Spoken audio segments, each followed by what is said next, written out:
So many of us get stuck trying to become perfect so we can feel confident sharing our gifts. But sometimes being perfect creates a mask that hides the most powerful and charismatic part of you. Today, we're going to help you to learn to shine your authentic brilliance from the inside out so people can truly connect with you and your powerful message. Stay tuned.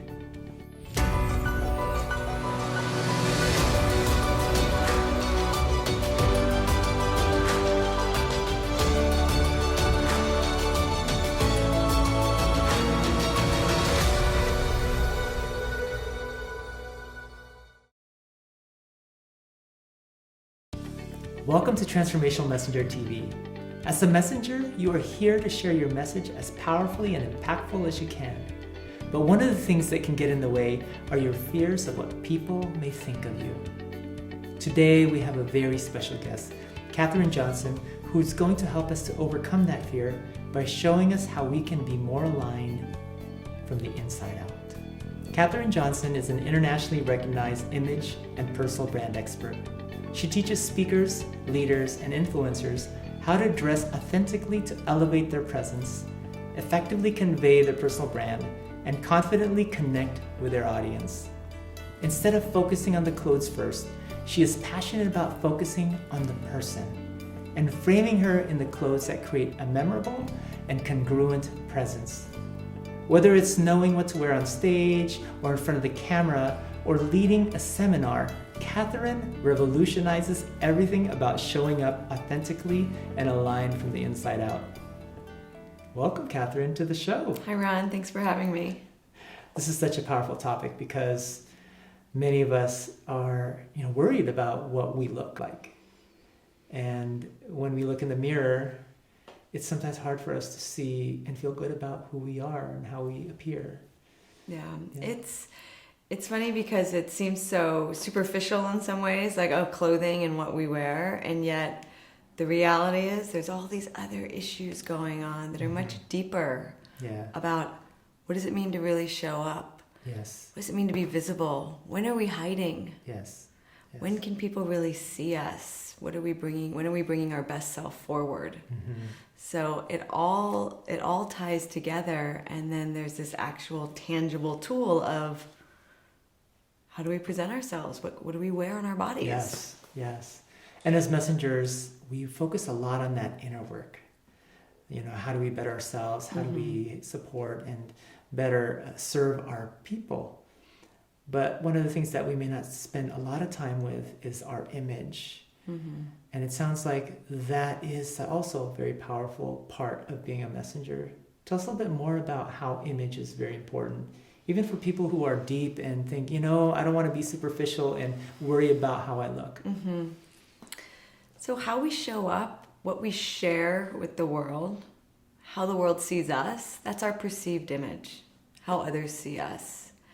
And the reality is, whether we like it or not, is people are making evaluations on our trustworthiness, our confidence. Mm-hmm.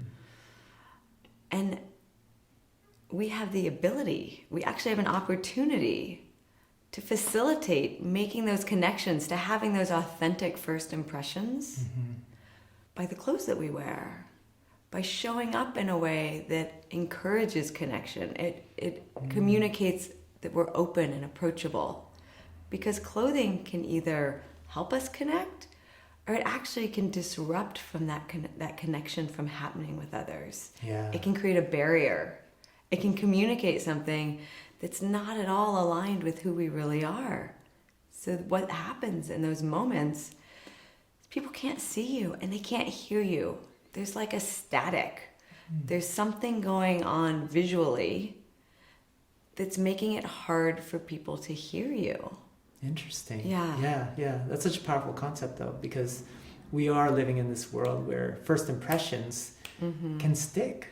Yeah, they People absolutely see you, do. And then they make these assumptions about you and they look for ways to validate those assumptions. Mm-hmm. And as we all know, whatever assumption you make about somebody, you're going to always try to find the evidence of that. Yeah, absolutely. And may not see the beautiful, bright, amazing person that they are because you've already made a judgment that they're not. Yeah. There's a couple things that happen. So just what you're talking about, there's a thing called confirmation bias, and that's based on our first impressions, how we first see someone. We then look for evidence to confirm that that's true. And then the other thing that happens, and people don't even know they're doing this, it's just what research shows happens instantaneously, is called the primacy effect. And it says that how we first see someone, those first impressions that we have, affect how we interpret everything after that moment. So think about it as a messenger. Wow. What if everything that you say, the way it's received, is actually impacted by the impressions people had of you before you even opened your mouth? And I think this scares people sometimes because they think, well, I don't want to be somebody that I'm not. It's actually about being all of yourself. Yes. From the minute you show up, from the minute people see you, to have alignment, having clothes that frame you so that what people see is you. Yes. You know, my guiding philosophy is you're the masterpiece. Your clothing is the frame. So you're looking for clothes that are in harmony so that people can really connect with you and your message. I love that metaphor. Yeah. A lot of people I work with, you know, the language they use is they feel uncertain. They're not sure who they are anymore. They wish they felt more confident. Yes. They want to feel beautiful, and not in a way that magazines or society tell us. They just want to bask in their own beauty. And everybody has beauty. Everybody does. Everybody does. I totally fall in love with every person I work with because it just comes forward and you're like, you're seeing someone. I mean, what's more beautiful than sharing that experience of being able to see someone and just be with them? How do we stop, coming from that space of negativity and start to really see ourselves? Well, when we lead with our inner critic, we're just focusing on the negative, and that's what we're not, how we're not good enough, how we wish we were different.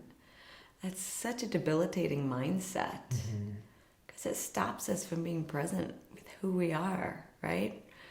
We're so rich with life experience and these layers like we've earned through the years, our greatness, right? We should wear it with pride.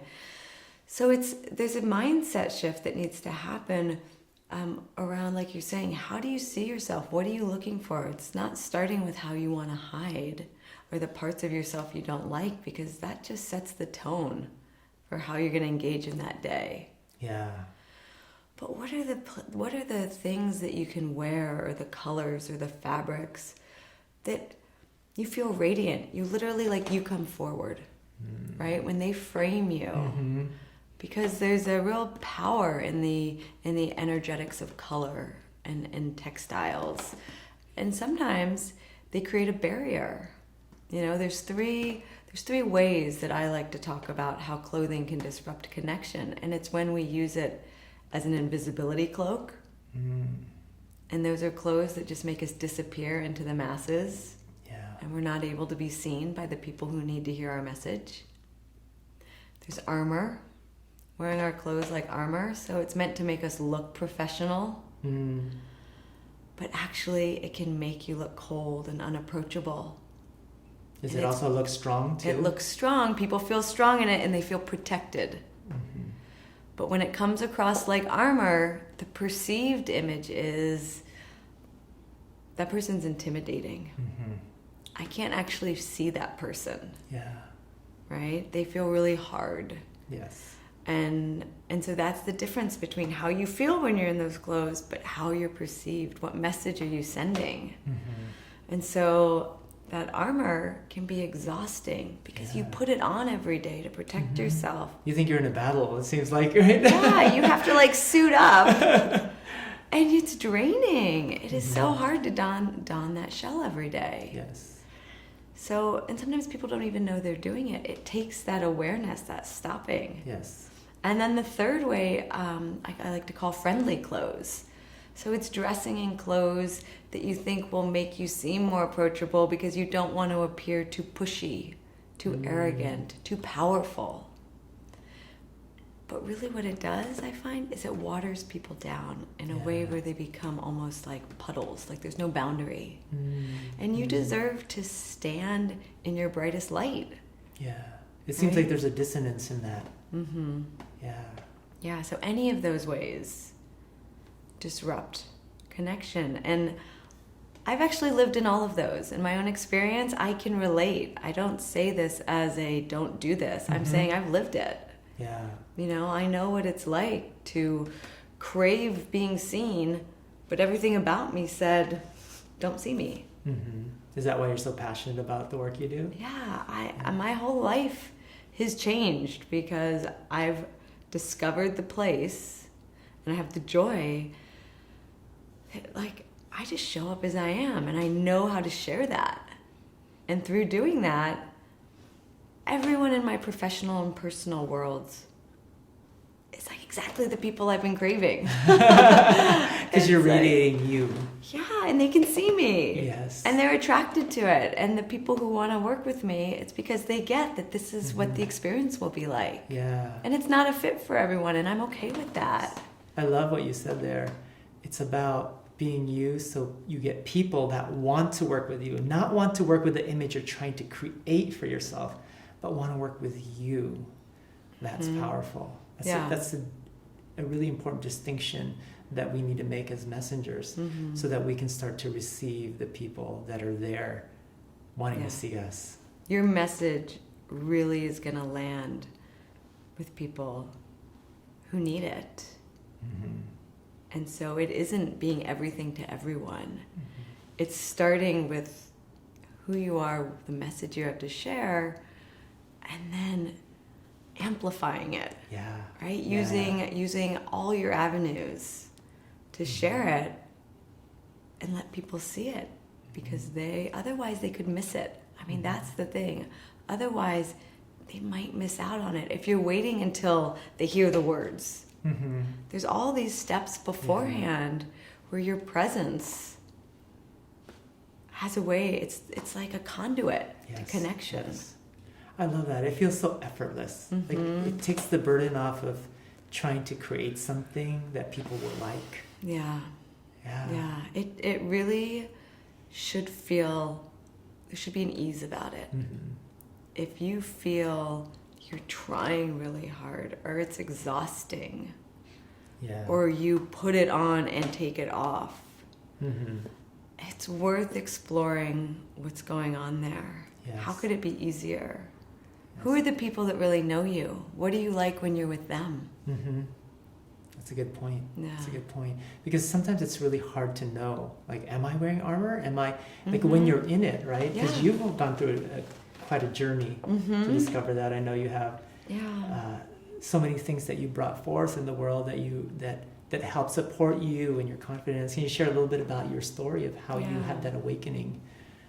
Sure. It's been a process. Again, like I've had a couple chapters of my own life, and I had a lot of confidence at an earlier point in my life based on all these things that I had accomplished.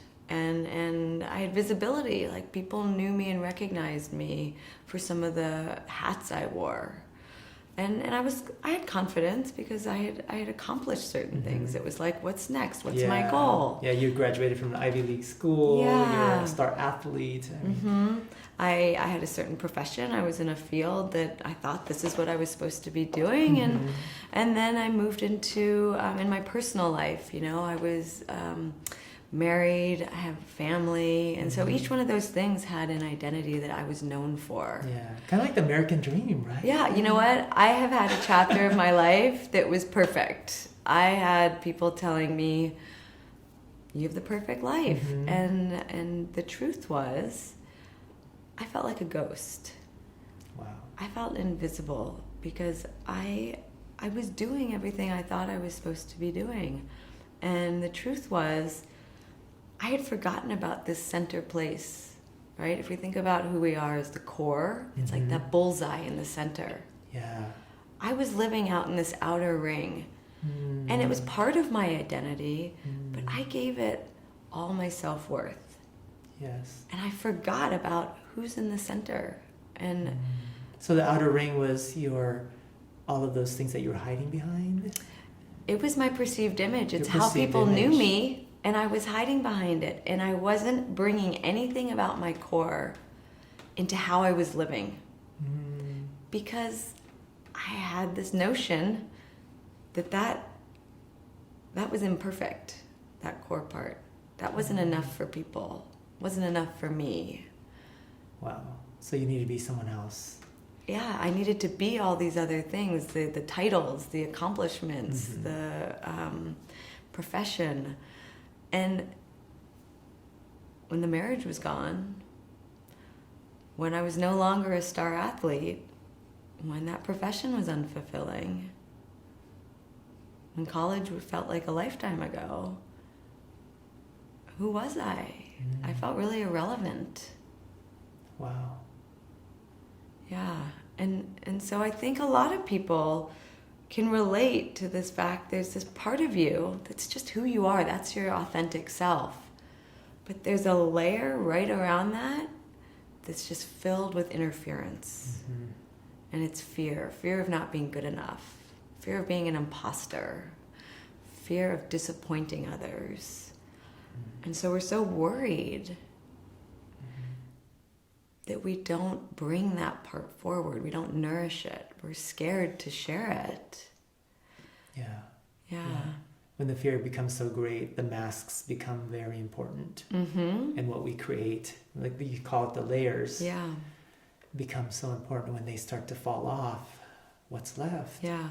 And it's a cycle, because it's like, how do you keep up with those masks, right? How do you all of a sudden have 1,000 different masks for 1,000 different places in your life, and it's exhausting. And for me, I just felt like nobody knew me, right? So here I was with this perfect life, and I felt very disconnected from others, and I felt like I was a ghost living on the edges of my life. Wow. And not starting with who I was. So it took a wake-up call, for me to really take a deep look and explore that. And once I did, everything shifted. Like, who I am now is so much more a reflection of just that core self, of living as my best self. Yes. And connecting with people from that place. Yes. Well, I think transformation happens when there's a part of us that shifts so deeply and feels such great emotion that we start to think differently. Yeah. And sounded like there was something that was at the core of the transformation that helped you to wake up. Yeah. Tell us a little bit more. Can I tell you my moment? What that was. I think about it at least daily. I think about it because it was such a gift. And yet and gifts don't always feel great at the time. So I had been a single parent for a few years at this point, and I was wondering, what's this next chapter going to look like? And, fear around, am I going to be able to take care of myself and my children? And so I committed to attending my first personal development workshop.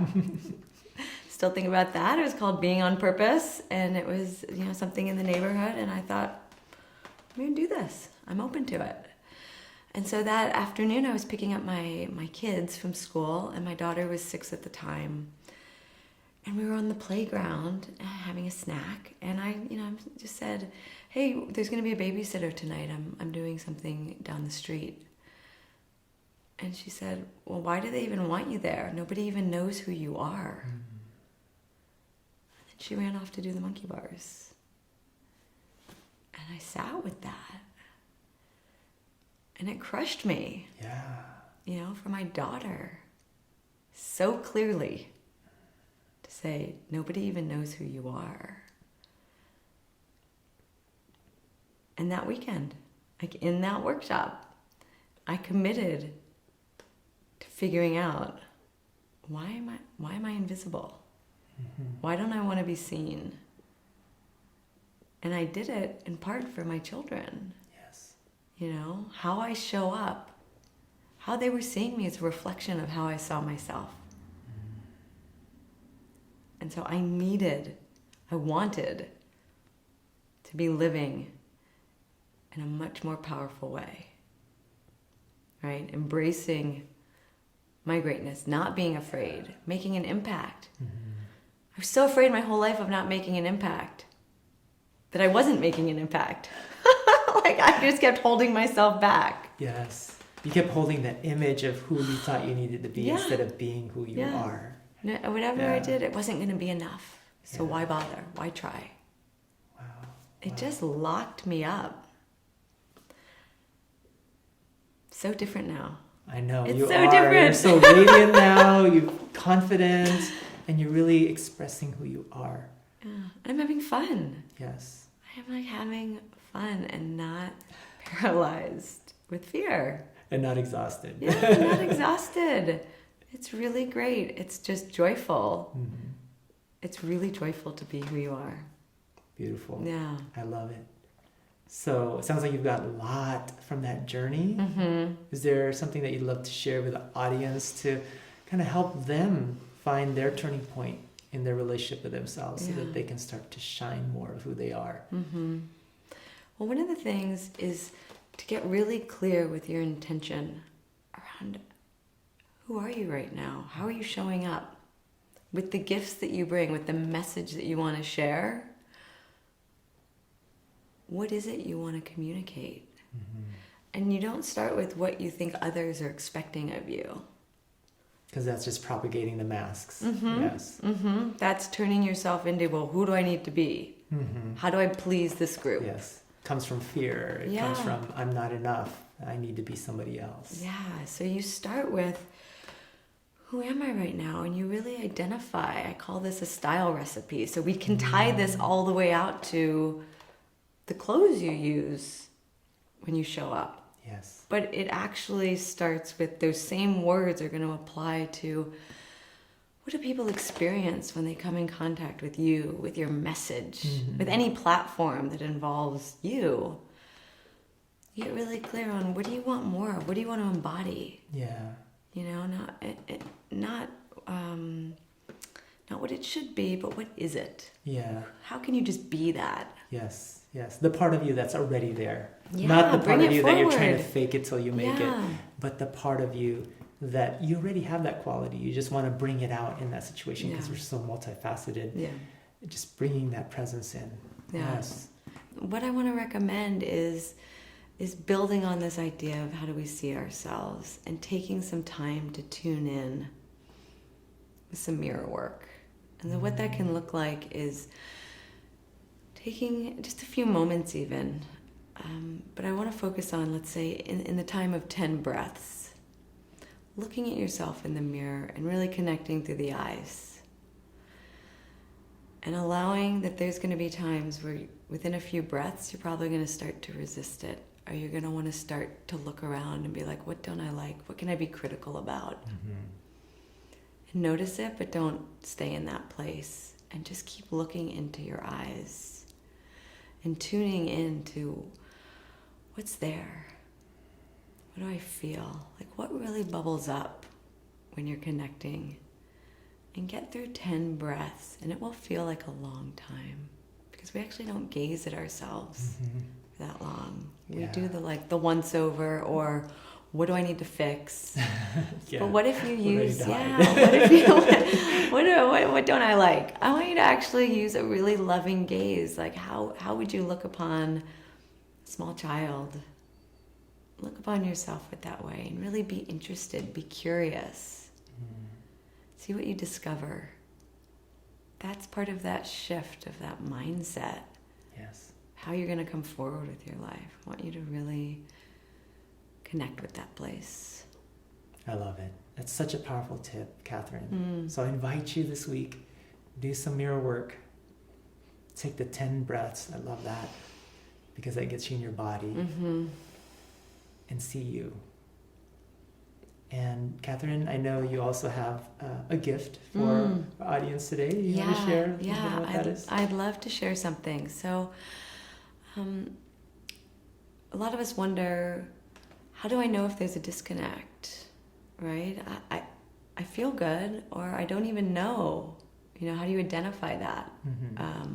With your presence, your personal brand, how you're showing up, what's going on between your image and your perceived image. So what I've done is I've created an assessment that I want to share, and it's in the form of working through 4 parts of statements. And it's not about getting it right or wrong. It's about being really honest. Do you feel like at times you're hiding yourself? What is it like to share your authentic self? Do people really know you? And when you work through this assessment, it'll give you a chance to reflect deeper, engage. What's going on with your presence? Where is authenticity woven in? And start to really come to terms with where you are now and where you want to be, so where you can move to. Beautiful. And where can they access that? So that's at my website, and there's a special link. So it's www.katherine-johnson.com/messenger. Beautiful. Thank you for sharing that gift. Yeah, because I'm happy I to. believe that it starts with that assessment, asking those questions and reflecting. It's such a powerful process to ask those powerful questions about who you are and how you feel. So thank you. You're welcome. Thank you so much. You're welcome. So today we learned that being a messenger is not about just the message. It's also about your image. It's also about how people see you. And sometimes what we may not realize is that our clothes can either amplify and make us feel amazingly beautiful, and sometimes it can distract and take away from who we are. And so today we've learned so many powerful ways that we can start to build that relationship and start to see ourselves in a different light, to make decisions in the mirror, not to hide, but to shine your authentic brilliance. So thank you, Katherine. Thank you, for Ron. today and sharing all fun. your amazing knowledge and wisdom with our audience. You're welcome. Thanks for having me. So until next time, keep shining your light, because the world wants to see your authentic brilliance.